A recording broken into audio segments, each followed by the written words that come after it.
Hi, welcome to the Second Wind Academy podcast. My name's Ryan Gonsalves and I'm your host today.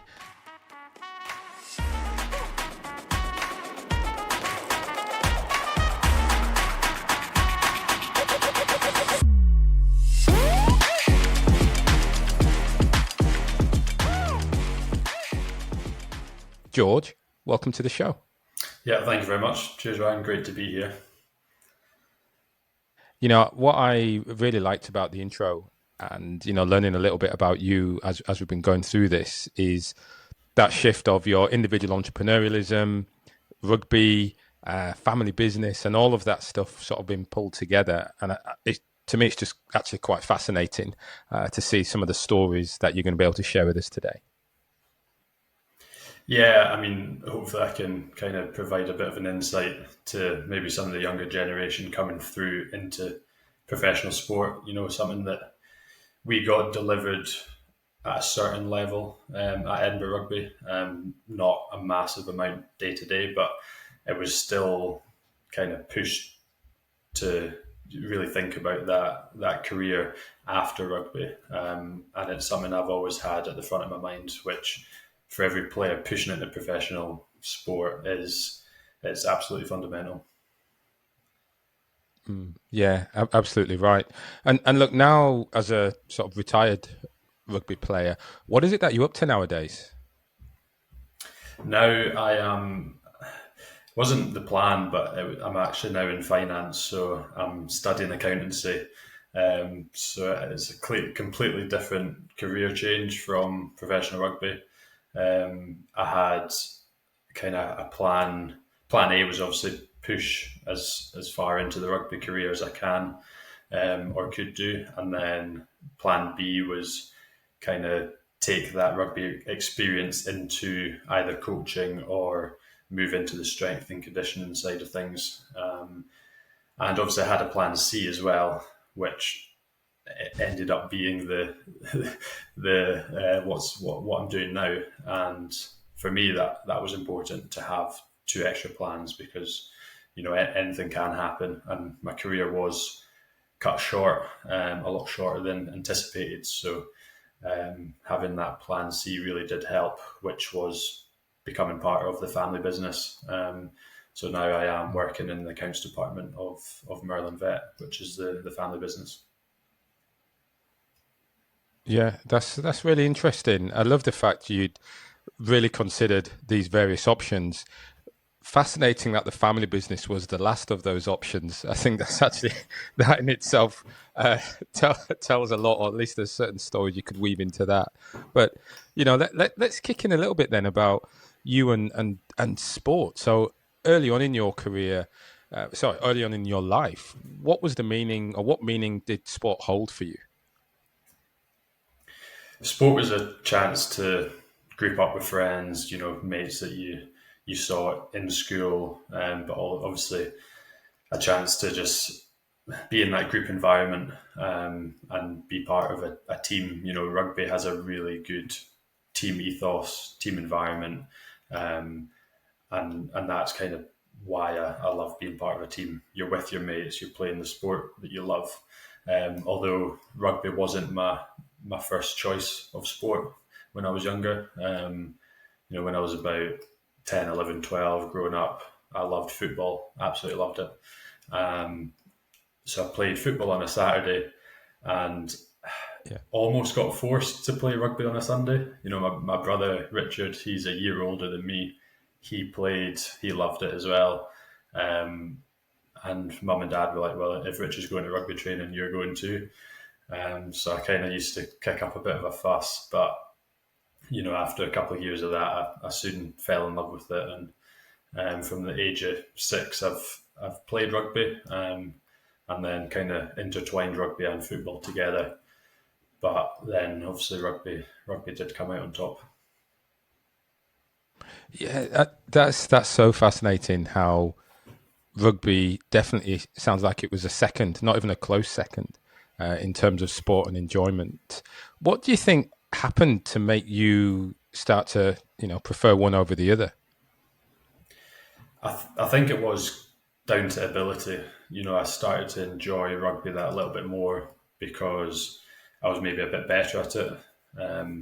My football skills now are pretty diabolical, but the rugby did kind of take charge because of ability, and then I was part of a really great team at Melrose. Ever since um, my minis, 10, 11, 12, 13 years old, they had a really good youth setup, and that spurred me on to just get better and better. And the better I got, the more I enjoyed it, and that just really helped to kind of tip rugby over the edge, and you know make it a lot more enjoyable than football. Yeah, it is interesting how there is an enjoyment factor, and we talk a lot about youth got to. It's about playing. It's about enjoying the game, and finding that love for it. And I guess it comes at some point where an enjoyment and the love perhaps starts to wane when you want some success. You want to start feeling a sense of talent. And one of the traits I find in a lot of elite athletes is that desire for mastery, that desire to become excellent at the game. For you, what was the moment where you started to realize, hold on, I'm good at this. I could really go further. Hi, it's Ryan Gonsalves here. Thanks for tuning in today. I just want to take a moment to ask you an important favor. To help grow this channel, one thing will do that above more than anything else. Please hit that subscribe button. By hitting that subscribe button, you help me to grow the channel, allowing me to create more tailored content, improving the quality, and also to develop additional services such as the workshops, one-on-one sessions specifically designed to support elite athletes in that difficult transition to that career beyond sport. So if you want to join me on this journey to help inspire, guide, and connect individuals to find their second wind, please hit that subscribe button. I mean, I think it happened quite early on. At Melrose Minis, Melrose Middies, you're probably about 14, 15 years old, and I wasn't bigger or quicker than anyone else.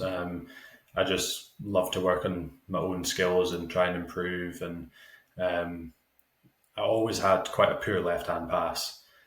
And I remember someone coming up to me as part of a project they were doing at school or university and saying, "Look, we're trying to bring this half-shaped rugby ball, it was called the wall ball, into the market, and they wanted me to use it and practice and try and improve my left-hand pass with it." So you basically just passed it against the wall, it bounced back to you, and he had a training structure for me to try and improve my left-hand pass, and it was probably one of the best things I ever did, because you're solely focusing on that one skill, and the amount of time you put into that one skill, repetition, muscle memory, it improved my left-hand pass incredibly. So, um, but yeah, as I say, not faster or quicker than anyone, but it was just those little bits of skill that kind of Yeah. edged me above the rest.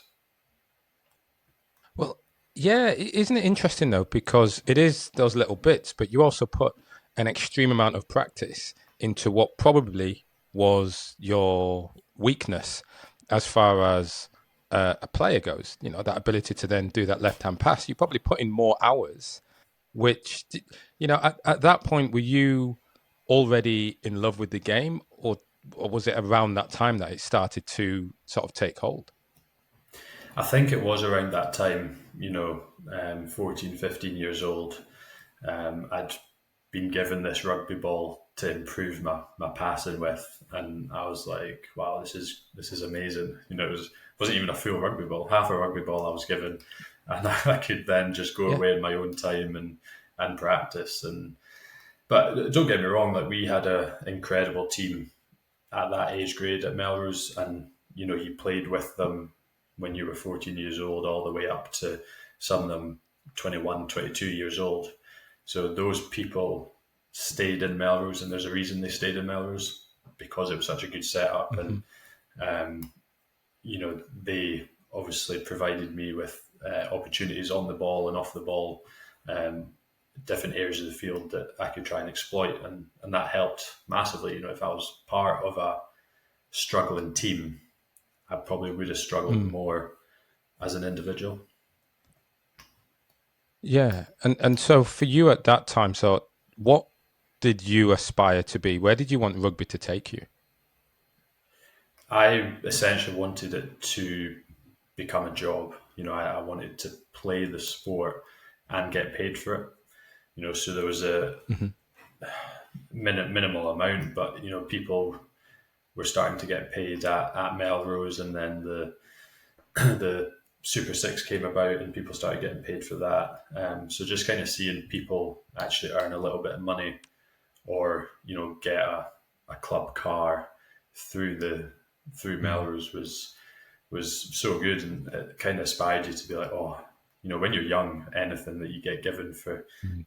for nothing is so good. So seeing them, some of the Yeah. guys get some of the cars and whatnot, but even just being part of that environment, you looked up to the first 15 all the time as you're a mini. Some of the players came along to your summer camps. They showed face, gave the little tips, and the green yards was a big part of the ethos as well. The pitch that Melrose played on, again, that was something that Hmm. you wanted to play on as a senior player. So they built the whole environment around the players, and really looking. A lot of the young players looked up to the older guys. Yeah.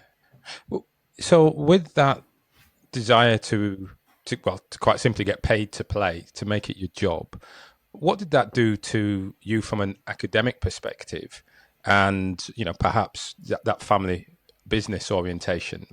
Where was your focus on those aspects of life? The academic stuff was always important in our family. Everyone had been to university. My dad, he's a vet, or was a vet. Now runs his business. Mum's worked over in Canada. She's done lots of work abroad.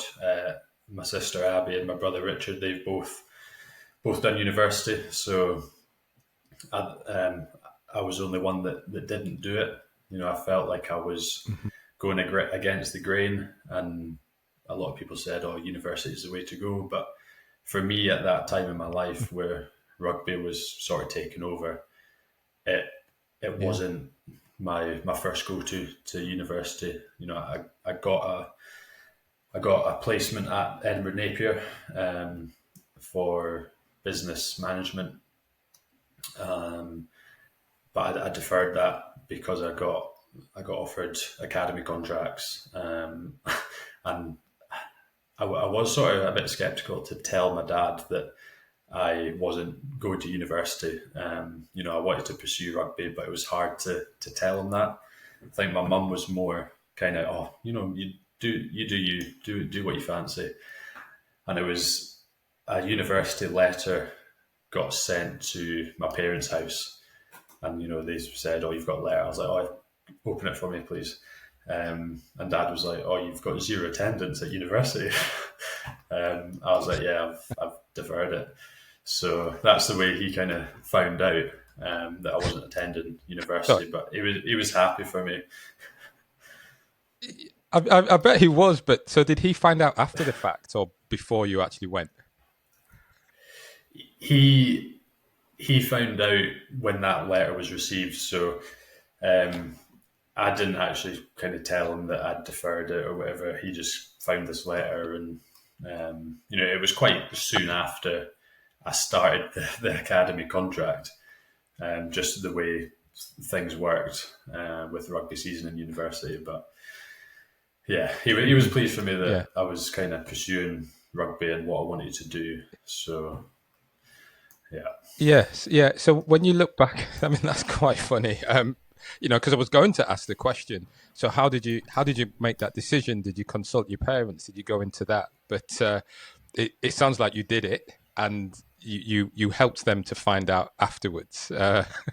When you think back, would you have done that differently? Would you think it obviously turned out well anyway? Would you have approached that decision point differently?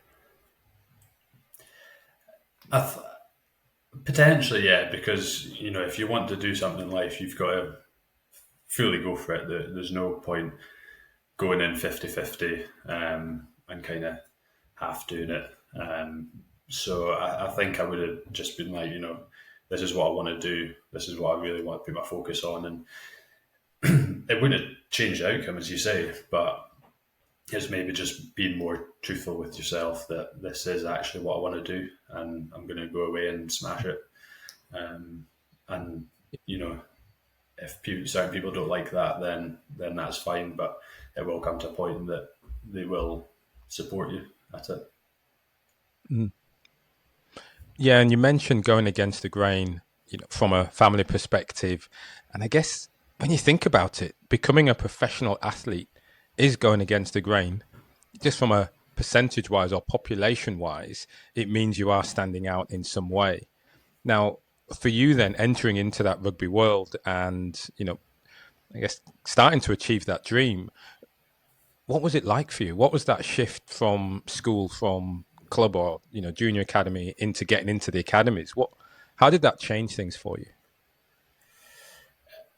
I mean, I think when you're in school and someone would say to you, you're going to sign academy contract straight out of school, you'd be shocked, you'd be over the moon, you'd be like, wow, that is incredible. But as the time comes and it gets closer to it, you sign the paper, and then it just all happens. It doesn't really Yeah. come as a shock.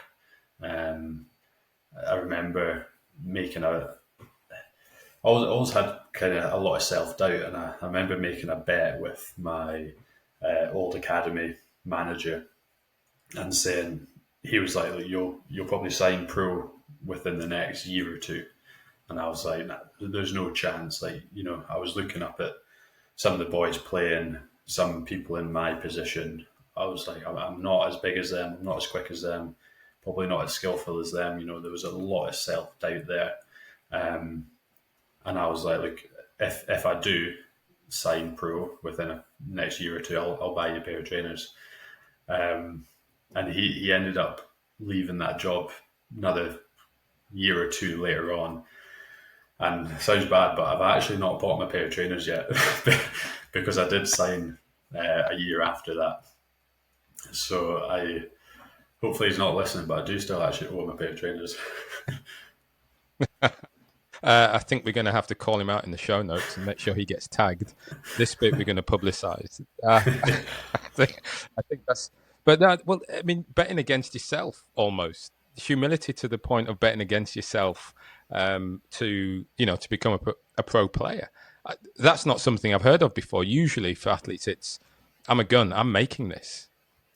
Yeah, and it's an odd mindset to have. It wasn't a voluntary mindset. It got a lot easier when I signed pro. When I signed pro and got probably the first 4 or 5 games under my belt, I was like, it then took me to realize, what, I can actually do something with this.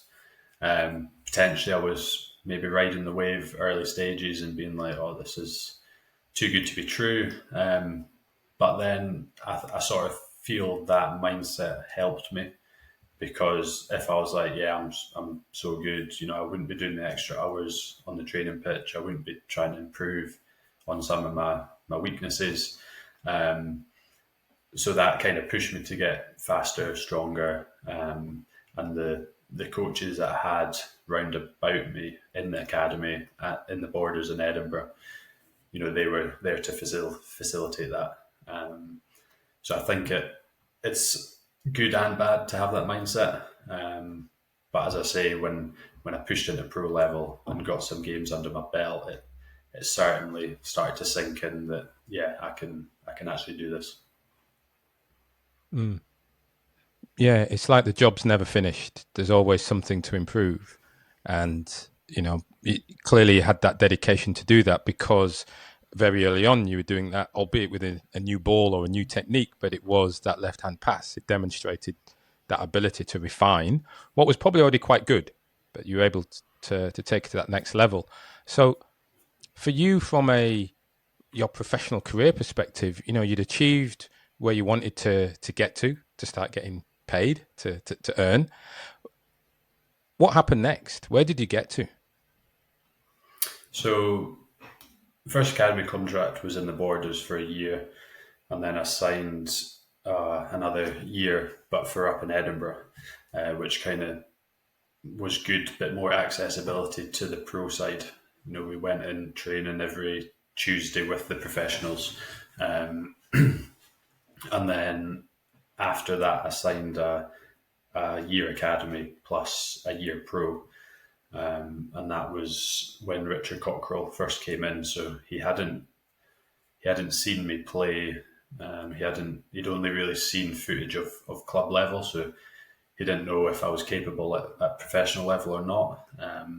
But having an agent, I had an agent when I was 18. He saw me play down in Melrose, one game at under 18s, and was like, "Yeah, we'll kind of manage you." So he helped me get that first professional deal under Richard Cockrell, which was amazing to get. And then from there, managed to play 37 times for Edinburgh, just before I retired. So yeah, it was good to have an agent. And so, what do you think? It's interesting having an agent. What do you think? How would you describe then the role of an agent for you to say it's good to have one? They just kind of do all the negotiations for you. They put your name out there. A lot of clubs come to them and be like, we need this sort of centre or this sort of fly half with these attributes, because every team's different. They look for different players, and it's just kind of opens you up to the wider market, which, being down in the Borders, it was good. It was a good standard of rugby, but these sort of coaches, they weren't often down to these games, or they weren't often video footage of it. So it was good to have someone out there in the right market to punt your name all over the place.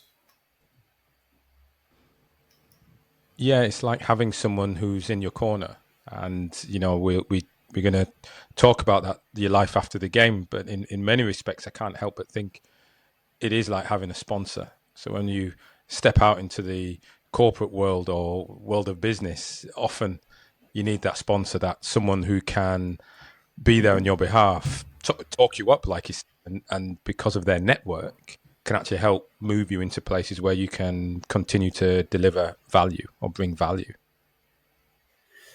Yeah, 100%. And Sean Longstaff he was my agent, and he was very good at speaking to clubs and really bigging you up. Because if I walked through the door and was like, "Yeah, hi, like I'm pretty good at rugby, I'm all right," whereas your agent would be like, "This is what he's good at. This is what you need in your team."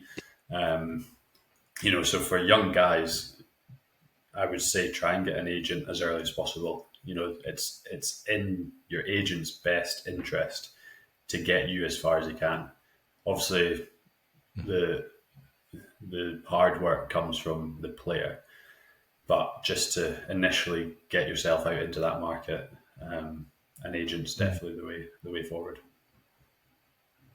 Yeah, having someone to sell you, and that humility that you speak of there as an athlete is certainly something we do see, despite perhaps having confidence in your unique ability. Often that is through demonstrating it on the field rather than talking about it and explain it to others what that's like. Now, you did mention for you in your career, 37 games, and at that point you retired. Now, that to me seems very early as retirement in your career. Is that so? Talk to me a bit about that situation and how you've had to move forward from there. Yeah, obviously, I would have loved to play numerous more times for Edinburgh and potentially at the higher level for Scotland, but unfortunately, it didn't didn't happen. Retired when I was 25, so I would have liked to say maybe another 5, 6, 7 years under my belt as a professional. So to actually make the decision to step away from the game, it was incredibly tough. But I spoke to the right people at the right time, and essentially it was down to me and how my health was at that moment in time. And I think personally, I got out at the right time. You know, I can still go on runs, I can still gym, um, because essentially the why I retired was head knocks, and I had one really bad head knock down in Wales, which kind of restructured my face. So I broke my eye socket, my cheekbone, my jaw, and my nose. So I've got kind of metal plates around that side of the face. It was devastating. It took me a while to come back from that and build up the confidence again. But making that decision, it was tough, and for any professional player, it would have been easy to sign again on the dotted line and kind of take more money, or but I had to think about health. When the moment for me was walking 100 meters to the shops and having to kind of sit down halfway because I was getting blurred vision and dizziness. So I was like, if I'm like this now, I can't really continue playing such a physical sport. That's right, and that actually sounds like a really traumatic way to have to finish a career. We talk about in this show that period of transition. Often, where possible, it's something that you can prepare for. For you, that injury kind of just takes the wind from the sails, so to speak. So, for you, what did you do to get through that sort of traumatic end to your career? For me, I'm someone who needs to be doing something, so hence the businesses on the side. And so when I first decided to retire in January 2022, when I was 25, one of my good friends, he runs a pub in Edinburgh opposite the Commonwealth Pool. So it's something completely new to me. I said, look, I'm still contracted to June, July. So Scottish Rugby and Edinburgh Rugby, they saw out their end of the contracts, which was fabulous. But I didn't want to sit at home and wait for that June, July time to come, and then I can push on. I said, look, I'll get some experience, earn a bit extra money in the pub. He gave me a job. I was there 5, 6 months. Glad I did it, but dealing with the public and having that small talk was difficult. I love meeting new people and love talking, and I love that about the job. But all that time on my feet, and I'm used to going balls to the wall for an hour and a half, 2 hours on the training pitch, and then lying down for 3 hours, 4 hours. But 10 hour shift, I was getting tired, and I started leaning on the side of the bar. And my boss at the time was like, "You need to stop leaning." And because I knew him, I just kind of laughed. He was like, "No, seriously, stop leaning. Like, it looks unprofessional, or whatever." But yeah, credit to people who work in hospitality. It's a tough gig. Yes, it is. I've certainly spent my time working in bars as well. Tended to pick the quiet evenings when it was just about talking, so I hardly had to serve anybody. So I just talked to the three people at the bar. That for me was about as much as I could handle. Yeah. So for you then at that time, we speak about coming through that transition, and so for you getting that early job, opened you up to what you might not really want to do. How did you start to figure out what you would do next? It almost came at the right time, working in the pub for a week or two, and my dad had actually said, like, would be great to have you in the business. You've got a good network, good at talking to people. We'd love to get you on the road, doing sales, just meeting new clients and whatnot. So I was like, great, perfect. And at the time, I was doing my personal training course to kind of build qualifications for that side to kind of progress it on. I'd already Mhm. done my rugby coaching qualifications whilst playing, and started my strength and conditioning quals whilst playing as well, but just finished them off as I retired. And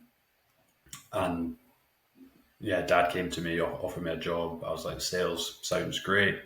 And then I think a month or two before starting, he was like, right, you're going into finance department. I was like, okay. Although I was refused to study maths at school when I moved school. So that I kind of thought, why not? We've got to give it a chance, give it a shot. So, and that's kind of where I am now. I'm studying accountancy, had an exam yesterday. So hopefully kind of halfway through my diploma now, in accountancy and working full time in the family business. So absolutely loving it. It's a career change that I have enjoyed. It was obviously unexpected, but that kind of plan C was there to work in the family business of at some degree. Yeah. I'm curious about you doing the course, the strength and conditioning, whilst you were a player. What made you pick that as a subject to go ahead and pursue? It's all relatable for me. So studying accountancy,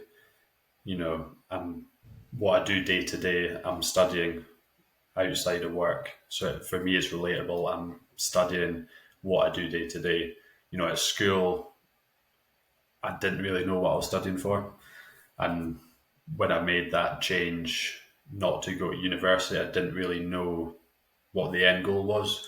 Whereas for rugby, I knew this is what I want to do. I'm practicing my left hand pass to be better at rugby. So the strength and conditioning side was relatable. I did it day to day. I could relate to it when I was studying strength and conditioning, and the same as the coaching qualification. I could put it into real life scenarios, and the way that I learn it massively helps me in that aspect. So it's a similar way with the accountancy. I can put it into work and get a real life scenario, and then I kind of know more about it. Yeah, that's great. That I like the way you say the real life scenario. It's for you. There's that very short time space between learning something and it being immediately actionable in your day to day life. And so when it was rugby, it was, well, if I'm learning, what I'm learning on top is, I guess, your body, the strength, the conditioning side of it, but you could put that into practice to benefit yourself. And today, working in as a junior in a accounting department or finance department, doing accounting skills, straight away you're able to apply it. And and I can see that that's a link. Is that the way you see it as well? That is the way I see it, and it's the way I learn. It's for me, it's much easier to learn. Whereas when I was at school, I didn't really know what, I didn't have anything to relate it to. Um, Learning French, how to ask for a pink apple from a cow. I didn't. It's for me, it's just nonsense. It didn't work for That me would in my quite brain. no, no. I guess they are quite different things, and that's probably. I'm now trying to get in my French and think, yeah, that's actually probably a complex statement to say anyway. Um, Yeah. but thinking about it for yourself, then. So today, you're moving into that family business. What does it mean for you to be part of the family business? It's exciting, very exciting. In 2013, when it first incorporated, I worked it was in a veterinary surgery at the time. So we're in this small animal operating room, packing boxes and delivering all sorts. So it's exciting to now see how it's grown over the last 11 years to be, in our own warehouse, having a nice office, nice desks. So I've been there from the start, and I'm in it now. And it was kind of from the start, it was a goal to be working there. I just did work in the warehouse, as I say, packing boxes. Never would have thought I'd be doing the finance or the accountancy for the business. It's quite scary, but at the same time, I'm absolutely loving it. Yeah, it does. It does. It sounds exciting. And what's interesting is your dad, or as you entered the business, you were going to be in that sales or in that business development role, and that shifted towards I guess, an internal perspective, an internal role. When you think about that, thoughts by your dad at the time initially was get you out there. You're good at talking with people. You know, with that humility that you naturally have, you, when you think back to networking and sort of reaching out to people, was that something, or to what extent did you do that as a rugby player? Quite quite often, you always had duties as a player. If you weren't playing, you'd be asked to go to the business suite and speak to some of the sponsors. They just threw you into that environment. There was no person to person training on that. There was no interview training. There was nothing. It was just something that, he's kind of used to the limelight. Chuck him in, and he'll be absolutely grand. But it's what the sponsors wanted. It's what the sponsors wanted to see. Players networking and speaking to them, and just kind of going out there off their own bat to, just it was essentially to make the sponsors' evening more exciting and more enjoyable. Yeah, I mean, you as a player, you have a unique insight into the game. So being there with sponsors, often those who perhaps haven't played but just love watching the game, getting to chat with players, definitely one of the highlights. And having been there, it is one of those things where you say something that may seem obvious as a player, but to someone who's watching the game from a fan perspective, that's deeply insightful and gives them that wow behind the scenes type view. It, now, being away from the game as a player, how do you keep connected to sport? That was kind of one of the big things about leaving the professional environment. You had your face on their Instagram page once or twice a week.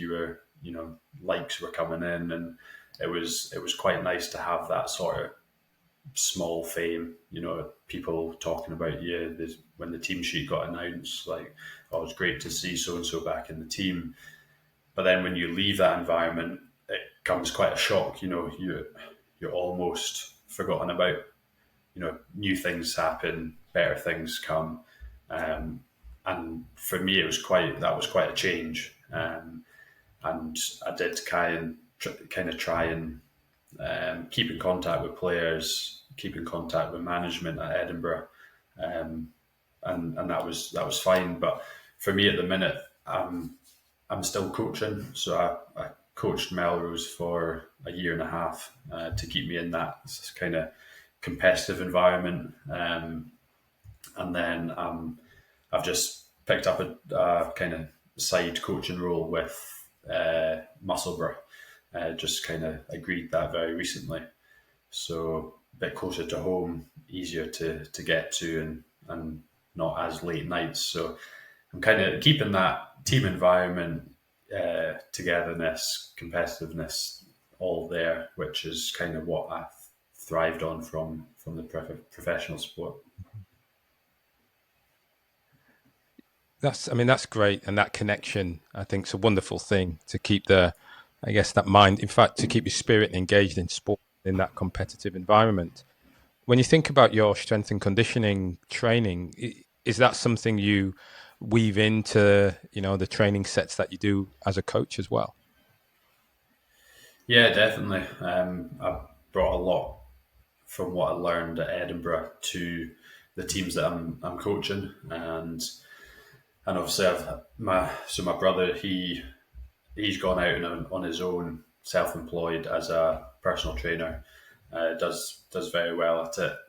So I'm now kind of teaming up with him and helping him out where's needed, just to keep that strength and conditioning side busy. And it is great, loving it. It's very busy. So and then what I've learned from the strength and conditioning side, taking that into Melrose and Musselburgh, and I I like seeing people improve from what you've kind of told them, because I've been lucky enough to have that professional insight, which not many of these players would have witnessed or experienced. So it's nice to be able to kind of give something back.